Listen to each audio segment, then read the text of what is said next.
नमस्कार दोस्तों, जैसा कि आप जानते हैं दोस्तों, आपके लिए हर रोज की तरह कहानियां लेकर प्रस्तुत हूं। आज का कहानी का शीर्षक है जिंदगी में कभी हार नहीं मानोगे। दोस्तों, हार मानना ही हमें सफलता से कोसों दूर ले जाता है। आइए इस कहानी के माध्यम से समझते हैं। गौतम बुद्ध, जिन्हें हम सिद्धार्थ के नाम से भी जानते हैं, उनका प्रवचन चल रहा था।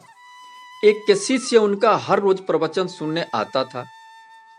बुद्ध अपने प्रवचन में लोभ, मोह, अहंकार आदि छोड़ने की बात किया करते थे।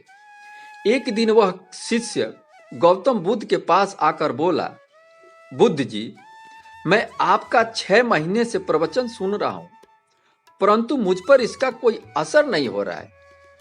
क्या मुझे बुद्धत्व प्राप्त नहीं है या मुझ में कोई कमी है? तब बुद्ध ने उसे कहा कि तुम कहाँ रहते हो?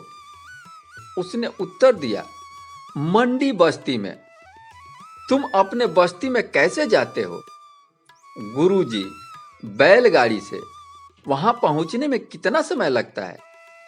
शिष्य बोला, करीब करीब 2 घंटे गुरुजी।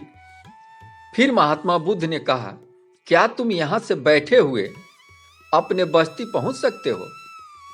इस पर शिष्य को आश्चर्यचकित हुआ और बोला, गुरुजी, भला यहाँ बैठे बैठे मैं कैसे पहुंच सकता हूं?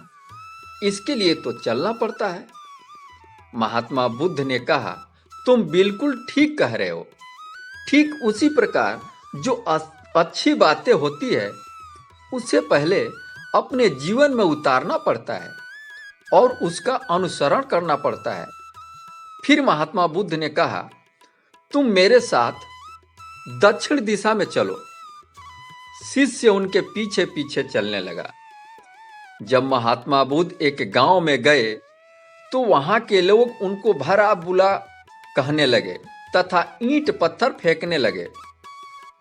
कुछ पत्थर तो उनके शिष्य को भी लगा। पत्थर मारने वाले लोग को महात्मा बुद्ध ने आशीर्वाद देते हुए कहा कि तुम इसी गांव में निवास करो। इस पर उनका शिष्य ने कहा, गुरुजी, आप ये क्या कह रहे हैं? जो लोग पत्थर मार रहे हैं उसे आप शराब देने के बजाय आप उनको उसी गांव में निवास करने के लिए कह रहे हैं। इस पर महात्मा बुद्ध मुस्कुराए और बोले, मैं इस लोगों को यहाँ रहने का आशीर्वाद इसलिए दिया हूँ कि कहीं ये और जाकर अराजकता ना फैलाए। इसी गांव तक इनकी अराजकता सीमित रहे। इस पर शिष्य ने महात्मा बुद्ध के पैरों को पकड़कर कहने लगा, हमें क्षमा करें महात्मा, मुझे अपनी तुच्छ ज्ञान का आभास हो गया है, परंतु मैं इन लोगों से हार नहीं मानूंगा। मैं इनको अपने ज्ञान के माध्यम से उन्हें मैं शिक्षा प्रदान करूंगा और मुझे आशीर्वाद दीजिए कि मैं इसी गांव में रहकर इनको सही मार्ग पे ला सकूं।